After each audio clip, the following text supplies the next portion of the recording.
Hello dear friend, नमस्कार। स्वागत है आप सभी का। फ्रेंड्स, इस वीडियो में बायोलॉजी के महत्वपूर्ण प्रश्नों को देखेंगे। ये क्वेश्चन जो है आपके सभी आगामी एग्जाम्स में बहुत ही महत्वपूर्ण होंगे, तो वीडियो को आप अच्छे से देखें और वीडियो अच्छा लगे तो वीडियो को लाइक, चैनल को सब्सक्राइब और वीडियो को शेयर जरूर करें। तो फ्रेंड्स, चलते हैं, शुरू करते हैं अपने टॉपिक को। तो यहाँ पर आप देख सकते हैं, आपका जो पहला क्वेश्चन है, मनुष्य में लार ग्रंथियों की संख्या होती है। जो मनुष्य में लार ग्रंथियों की जो संख्या होती है वो कितनी होती है, ये आपको बताना है। तो यहाँ पर आपके जो ऑप्शंस हैं वो ऑप्शंस आप देख लें, 1 जोड़ी, 2 जोड़ी, 3 जोड़ी, 4 जोड़ी। तो यहाँ पर जो आपका सही आंसर होगा सी नंबर ऑप्शन आपका बिल्कुल करेक्ट होगा। मनुष्य में जो है लार ग्रंथियों की संख्या जो है 3 जोड़ी होती है। नेक्स्ट आपका क्वेश्चन है, भोजन को निगलते समय इसे घाटी द्वारा यानी कि वायुमार्ग में जाने से रोकता है। तो कौन सा रोकता है इसमें? एपिफेरिक्स, एपिग्लॉटिस, एल्वियोलाई, श्लेष्मा वरण। तो इसका जो सही आंसर होगा इसका बी नंबर ऑप्शन जो है बिल्कुल करेक्ट हो जाएगा। एपिग्लॉटिस जो है ये जो है वायु मार्ग में भोजन को जाने से रोकता है। नेक्स्ट है, प्रचलित रूप से ऊर्जा ग्रह कहलाता है। तो ऊर्जा ग्रह जो है ये आपके माइटोकॉन्ड्रिया जो है ऊर्जा ग्रह कहलाता है।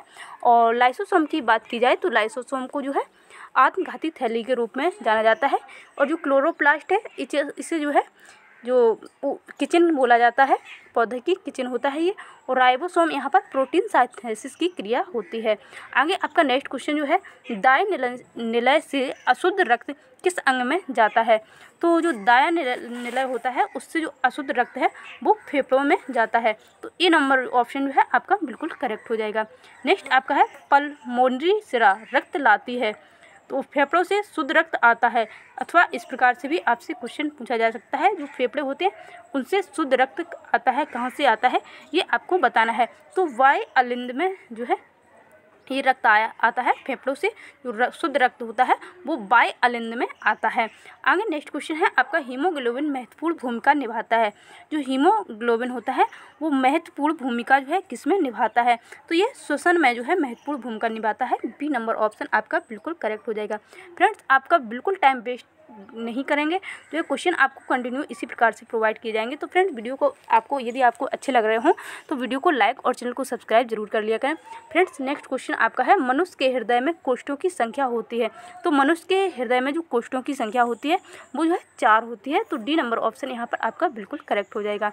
नेक्स्ट आपका क्वेश्चन है, आहार नाल की सी आकार की संरचना है। तो आहार नाल में जो सी आकार की संरचना होती है उसे क्या कहते हैं? तो यहाँ पर आमाशय, ग्रहणी, ग्रसनी, क्रमरूपी परिचेशिका। तो ये आपका जो है बी नंबर ऑप्शन बिल्कुल करेक्ट होगा।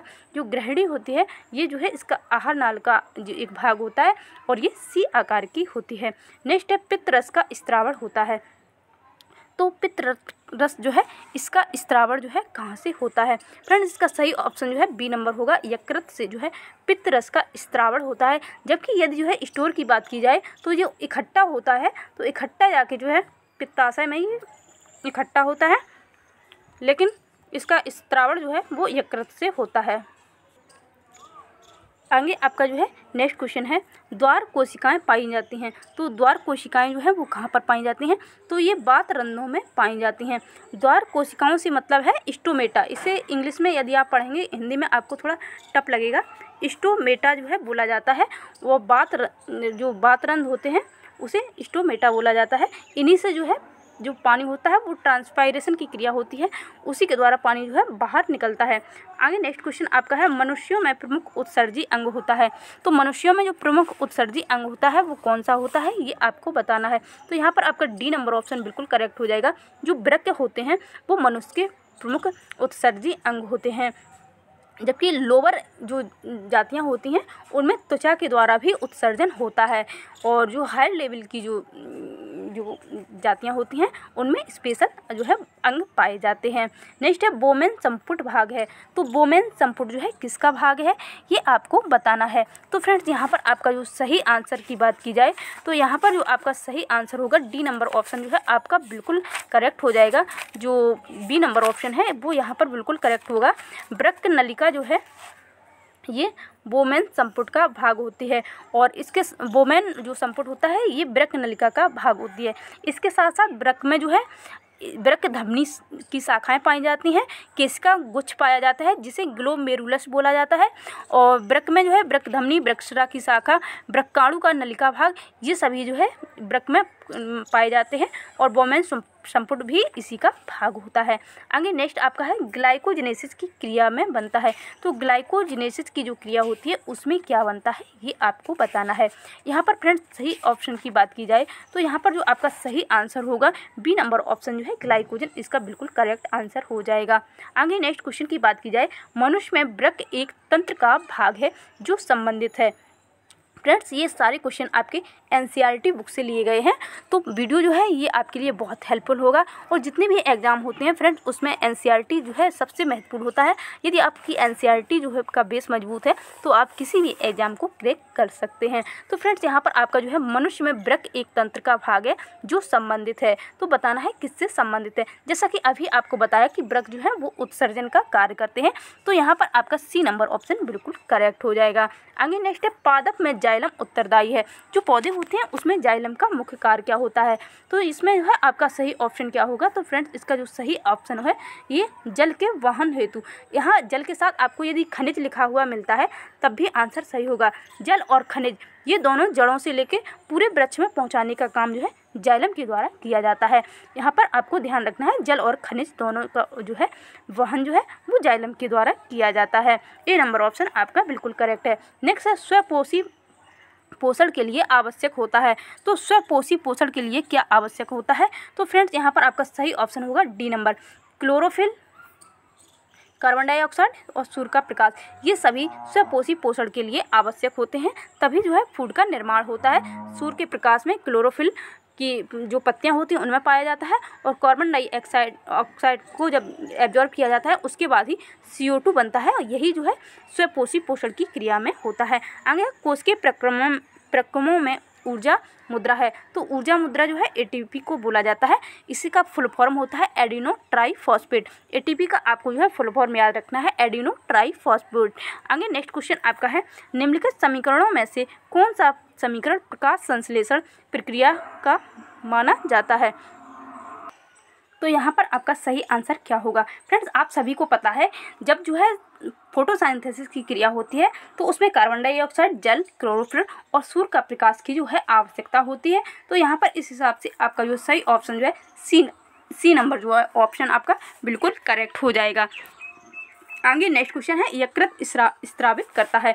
तो यकृत के द्वारा क्या स्रावित किया जाता है, तो आप सभी ने अभी देखा था पित्तरस जो है यकृत के द्वारा स्रावित किया जाता है, और पित्तरस का जो है जो स्टोर होता है वो पित्ताशय में होता है। आगे नेक्स्ट है पादपों में वायु प्रदूषण कम करने वाली प्रक्रिया है। तो पादप जो होते हैं पौधे में जो वायु प्रदूषण को कम करने वाली प्रक्रिया उसे क्या कहते हैं, तो यहाँ पर जो सही आंसर होगा आपका प्रकाश संश्लेषण जो है ये क्रिया के द्वारा जो है प्रदूषण कम होता है, फोटोसिंथेसिस। आगे नेक्स्ट है यूरिया का निर्माण होता है। तो यूरिया का निर्माण जो है कहाँ पर होता है, तो यहाँ पर आपका सही ऑप्शन जो है यकृत में जो है यूरिया का निर्माण होता है। ए नंबर ऑप्शन आपका बिल्कुल करेक्ट हो जाएगा। नेक्स्ट क्वेश्चन की बात की जाए तो फ्लोएम द्वारा भोजन का स्थानांतरण होता है, तो बताना है कि फ्लोएम द्वारा भोजन का स्थानांतरण होता है। तो यहाँ पर आपका सही आंसर कौन सा होगा, तो फ्रेंड्स यहाँ पर आपका सही आंसर जो होगा सुक्रोज के रूप में जो है पौधों में जो भोजन होता है उसका स्थानांतरण होता है। कभी क्वेश्चन सिर्फ यही पूछ लिया जाता है कि फ्लोएम का कार्य क्या होता है। तो फ्रेंड्स जो पौधे होते हैं उसमें पूरे पौधे में भोजन का जो वहन किया जाता है, स्थानांतरण किया जाता है, तो वो फ्लोएम के द्वारा ही किया जाता है, जबकि जल और खनिज का जो स्थानांतरण होता है वो जाइलम के द्वारा होता है। नेक्स्ट क्वेश्चन आपका है प्रकाश संश्लेषण अपक्रिया में मुक्त CO2 का स्रोत होता है। ये क्वेश्चन बहुत ही महत्वपूर्ण है और अक्सर एग्जाम्स में ये पूछा जाता है, क्योंकि जो प्रकाश संश्लेषण होता है उसमें CO2 और H2O दोनों का यूज होता है, और क्लोरोफिल जो होता है पौधे में, और इसके साथ साथ प्रकाश की उपस्थिति में ये अपक्रिया होती है। तो होता क्या है O2 CO2 में भी O2 होता है और H2O में भी O2 होता है, तो इसलिए यहाँ पर आपको ये जानना बहुत ज़रूरी है कि ये जो O2 जो मुक्त होता है वो CO2 से ना होकर जल से मुक्त होता है, यानी कि H2O से जो है ऑक्सीजन गैस निकलती है, ना कि CO2 से। तो आपको हमेशा याद रखना है प्रकाश संश्लेषण की क्रिया में जो ऑक्सीजन मुक्त होता है वो जल से मुक्त होता है, ना कि कार्बन डाइऑक्साइड से। नेक्स्ट आपका क्वेश्चन है खाद्य पदार्थों का स्थानांतरण होता है। तो खाद्य पदार्थों की बात की जाए तो खाद्य पदार्थों में जो स्थानांतरण होता है वो आपका होता है फ्लोएम से स्थानांतरण होता है, अभी आपको बताया था। नेक्स्ट है डिक्सन एवं जॉली संबंधित हैं। तो डिक्सन और जॉली जो है ये रसारोहण से संबंधित है। नेक्स्ट क्वेश्चन आपका है आहार नाल के पेशीय संकुचन को कहते हैं। तो आहार नाल का जो पेशीय संकुचन होता है इसे क्या कहते हैं? तो यहाँ पर आपका सही आंसर होगा क्रमानुकुंचन जो है कहा जाता है। आगे नेक्स्ट क्वेश्चन आपका है ग्लाइकोलिसिस प्रक्रिया में क्या अंतिम उत्पाद प्राप्त होता है? तो ग्लाइकोलिसिस की जो क्रिया होती है इसमें आपका अंतिम उत्पाद के रूप में पायरोबिक अम्ल का जो है उत्पाद होता है, ये इसका अंतिम उत्पाद होता है ग्लाइकोलिसिस प्रक्रिया का। आगे नेक्स्ट क्वेश्चन आपका जो है ग्लाइकोलिसिस की प्रक्रिया संपन्न होती है। तो ग्लाइकोलिसिस की जो प्रक्रिया होती है वो कहाँ पर संपन्न होती है? तो ये क्रिया आपकी कोशिका द्रव्य में संपन्न होती है। ए नंबर ऑप्शन आपका बिल्कुल करेक्ट हो जाएगा। क्वेश्चन बहुत महत्वपूर्ण है, काफ़ी एग्जाम्स में ये पूछा हुआ क्वेश्चन है।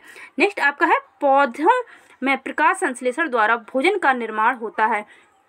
तो पौधों में जो है प्रकाश संश्लेषण के द्वारा जो है यहाँ पर जो है भोजन का निर्माण होता है। तो कहाँ पर होता है ये आपको बताना है। तो ये निर्माण जो है पत्ती में होता है। नेक्स्ट क्वेश्चन आपका है प्रकाश अपक्रिया होती है। तो प्रकाश अपक्रिया कहाँ पर होती है ये आपको बताना है। तो फ्रेंड्स प्रकाश अपक्रिया हरित लवक के ग्रेना में होती है, और जबकि यदि यहाँ पर अप्रकाश अपक्रिया पूछी जाए तो अप्रकाश अपक्रिया हमेशा स्ट्रोमा में होती है। प्रकाश अपक्रिया जो होती है वो ग्रेना में होती है और अप्रकाश अपक्रिया जो है स्ट्रोमा में होती है। तो फ्रेंड्स इस प्रकार साइंस के 30 महत्वपूर्ण क्वेश्चन को इस वीडियो हम लोगों ने कंप्लीट किया। फ्रेंड्स इसी प्रकार के वीडियो आपको कंटिन्यू मिलते रहेंगे। फ्रेंड्स वीडियो अच्छा लगा हो तो वीडियो को लाइक, चैनल को सब्सक्राइब और वीडियो को ज़्यादा से ज़्यादा शेयर जरूर करें। Thank you.